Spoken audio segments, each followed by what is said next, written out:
ಬರಲ್ಲ.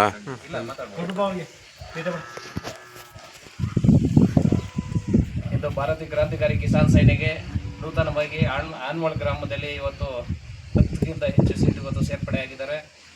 ವಿಚಾರ ಏನಪ್ಪ ಅಂದರೆ, ರೈತ ಸಂಘಟನೆ ಪ್ರತಿ ಹಳ್ಳಿಯಲ್ಲಿ, ಪ್ರತಿ ಗ್ರಾಮದಲ್ಲಿ, ಪ್ರತಿಯೊಬ್ಬರ ಮನೆಯಲ್ಲಿ ಒಬ್ಬರು ಹಸಿರು ಶಾಲು ದೀಕ್ಷೆಯನ್ನು ತಗೋಬೇಕು ಅಂದ್ಬಿಟ್ಟು ನಮ್ಮ ರೈತ ಬಾಂಧವರಲ್ಲಿ ವಿಶೇಷವಾಗಿ ಕೇಳ್ಕೊತಾ ಇದ್ದೀವಿ.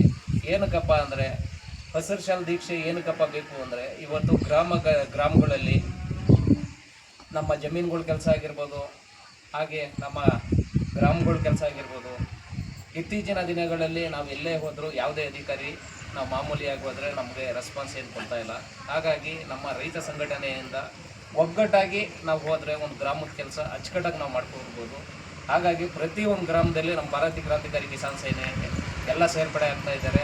ಹಾಗಾಗಿ ಎಲ್ಲ ನಮ್ಮ ರೈತ ಬಾಂಧವರಿಗೆ ವಿಶೇಷವಾಗಿ ಕೇಳ್ಕೊಳ್ಳೋದೇನೆಂದರೆ, ಪ್ರತಿಯೊಬ್ಬ ಮನೆಯಲ್ಲೂ ಒಬ್ಬರು ಸದಸ್ಯರು ಮನೆ ಜವಾಬ್ದಾರಿಯನ್ನು ಗೊತ್ತಿರ್ತಾರೆ. ಹಾಗಾಗಿ ಅವರು ಪ್ರತಿಯೊಬ್ಬರು ಒಬ್ಬೊಬ್ಬ ಮನೆಯಲ್ಲಿ ಒಬ್ಬೊಬ್ಬರು ರೈತ ಹಸಿರು ಶಾಲು ದೀಕ್ಷೆಯನ್ನು ತಗೋಬೇಕು ಅಂತ ನಮ್ಮಲ್ಲಿ ವಿಶೇಷವಾಗಿ ಕೇಳಬೇಕಾಗಿದೆ. ಇವಾಗ ನೋಡಿ, ನಾವೆಲ್ಲ ಏನು ರಾಗಿ ಬೆಳೆಗಾರರು, ತಂಬಾಕು ಮಂಡಳಿ, ತಂಬಾಕು ಬೆಳೆಗಾರರು, ಹಾಗೆ ಭತ್ತ ಬೆಳೀತಾ ಇದ್ದೀವಿ. ನಾವೆಲ್ಲ ದವಸ ಧಾನ್ಯಗಳು ಬೆಳೆಯಂಥವ್ರು. ಇವಾಗ ಏನಾಗಿದೆ ಅಂದರೆ, ಸರ್ಕಾರದ ಮಟ್ಟದಲ್ಲಿ ನಾವು ಯಾವುದೇ ಬೆಂಬಲಿತ ಬೆಲೆ ಕೇಳಬೇಕಾದ್ರೆ ಇವತ್ತು ಸ್ಟ್ರೈಕ್ ಮೂಲಕ ನಾವು ಕೇಳೋಂಥ ಪರಿಸ್ಥಿತಿ ನಮಗೆ ಬಂದಿದೆ. ಈಗ ನೋಡಿ, ಈಗ ಕೊಬ್ಬರಿಗೆ ಸ್ಟ್ರೈಕ್ ಮಾಡಿ ಕೊಬ್ಬರಿಗೆ 3,300 ರೂಪಾಯಿ ಬೆಂಬಲಿತ ಬೆಲೆ ಘೋಷಣೆ ಮಾಡೋದು ಸರ್ಕಾರದಿಂದ. ಈಗ ನಿನ್ನೆ ದಿನ ಸಿದ್ದರಾಮಯ್ಯವ್ರ ಗಮನಕ್ಕೆ ನಾವೆಲ್ಲ ಲಿಟ್ರೇಟಲ್ಲಿ ಹೆಚ್ಚು ಕಡಿಮೆ 1,000 ಲೀಟ್ರೇಟ್ ಕೆಲಸ ಆದಮೇಲೆ ಈಗ ಜೋಳಕ್ಕೆ 2,400 ರೂಪಾಯಿ ಬೆಂಬಲಿತ ಬೆಲೆ ಈಗ ನಿಗದಿಪಡಿಸವ್ರೆ. ಇದೇ ರೀತಿಯಲ್ಲಿ ನಾವು ಸ್ಟ್ರೈಕ್ ಮಾಡಿಕೊಂಡು ನಾವು ಬೆಳೆದಂಥ ಬೆಂಬಲಿತ ಬೆಲೆ ಆಗಬೇಕು ಅಂದರೆ ಇದು ಹಿಂಸೆ ಆಗುತ್ತೆ. ಸರ್ಕಾರಗಳ ಗಮನಕ್ಕಿರಲಿ. ಈಗ ನೋಡಿ, ನಮ್ಮ HD ಕೋಟೆ ಆಗಿರ್ಬೋದು, ಹುಣಸೂರು ಆಗಿರ್ಬೋದು, ಪಿರಿಯಾಪಟ್ಟಣ ಆಗಿರ್ಬೋದು, ರಾಮನಾಥ್ಪುರ ಆಗಿರ್ಬೋದು, ಕೇರನಗರ ಆಗಿರ್ಬೋದು, ಇಲ್ಲಿ ತಂಬಾಕು ಅತಿ ಹೆಚ್ಚಾಗಿ ಬೆಳೆಯುವಂಥ ಬೆಳೆಗಾರರು ಇರೋದು. ಇವರಿಗೆ ಬೆಂಬಲಿತ ಬೆಲೆ ಈಗೇನು ಹೋಗಿ ಸ್ಟ್ರೈಕ್ ಮಾಡಿದ ದಿನ 1 ದಿನ 2 ದಿನ ರೇಟನ್ನು ಕೊಡ್ತಾವ್ರೆ.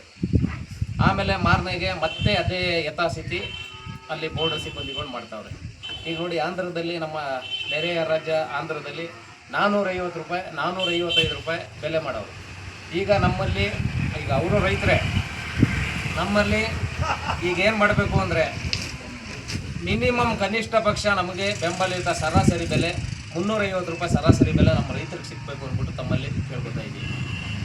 ಇದಕ್ಕೆ ನಮ್ಮ MP ಅವರು ಸುಧಾ ಈಗ ಬೋರ್ಡ್ ಚೇರ್ಮನ್ ಕರೆಸಿ ಸಭೆಯನ್ನು ಮಾಡಿದ್ದಾರೆ. ಆದರೆ ಸಭೆ ಯಾವುದೇ ರೀತಿಯಲ್ಲಿ ಪ್ರಯತ್ನ ಆಗಿಲ್ಲ. ಮಾಮೂಲಿ ಯಥಾಸ್ಥಿತಿ ಏನು 320 ರೂಪಾಯಿ ಇತ್ತು ಅದನ್ನೇ ಕಂಟಿನ್ಯೂ ಮಾಡ್ಕೊಡೋಗಿದ್ದಾರೆ. ಅದರ ಮೇಲೆ ಸಭೆ ಮಾಡಿದ್ರು ಸದಾ 1 ರೂಪಾಯಿ ಹೆಚ್ಚುವರಿ ಇನ್ನೂ ಇಲ್ಲಿ ಗಂಟು ಮಾಡಿಲ್ಲ. ಹಾಗಾಗಿ ನಾವು ಇನ್ನು ಹೊಗೆಸೊಪ್ಪು ಮಂಡಳಿಗೆ ಈ ವಾರ ಮುಗಿಸ್ಬೇಕು ಅಂತ ಇದ್ದೀವಿ. ನಾವು ರೈತ ಬಾಂಧವರೆಲ್ಲ ಎಚ್ಚೆತ್ಕೊಂಡು ಬೋರ್ಡ್ನವರು ಈಗ ಬೇಗ 350-380 ರೂಪಾಯಿ, ಈಗ ಸರಾಸರಿ ಬೆಲೆ 350 ರೂಪಾಯಿ ಮಾಡಬೇಕು ಅಂದ್ಬಿಟ್ಟು ನಾವು ವಿಶೇಷವಾಗಿ ಭಾರತೀಯ ಕ್ರಾಂತಿಕಾರಿ ಕಿಸಾನ್ ಸೇನೆಯಿಂದ ಯುವ ಘಟಕದ ರಾಜ್ಯಾಧ್ಯಕ್ಷರು ರಫೀವುಲ್ಲಾ ನಾವು ಈಗ ನೂತನವಾಗಿ ಸೇರ್ಪಡೆ ಮಾಡಿಸಿ ಗ್ರಾಮಗಳೆಲ್ಲ ಸೇರಿಸ್ತಾ ಇದ್ದೀವಿ, ಸೇರ್ಪಡೆ ಮಾಡಿಸ್ತಾ ಇದ್ದೀವಿ. ಹಾಗಾಗಿ ನಾವೆಲ್ಲ ಅತಿ ಹೆಚ್ಚಾಗಿ ನಮ್ಮ ರೈತ ಬಾಂಧವರಲ್ಲಿ ಕೇಳ್ಕೋಬೇಕಾದ್ರೆ ಒಗ್ಗಟ್ಟಿನ ಸ್ಥಿತಿ ನೀವು ಕಾಪಾಡಬೇಕು ನಮ್ಮ ಗ್ರಾಮಗಳಲ್ಲಿ ತಮ್ಮಲ್ಲಿ ಕೇಳ್ಕೊತಾ 2 ಮಾತು ಮುಗಿಸ್ತಾ ಇದ್ದೀನಿ. ಜೈ ಹಿಂದ್, ಜೈ ಕರ್ನಾಟಕ. ಹೇಳ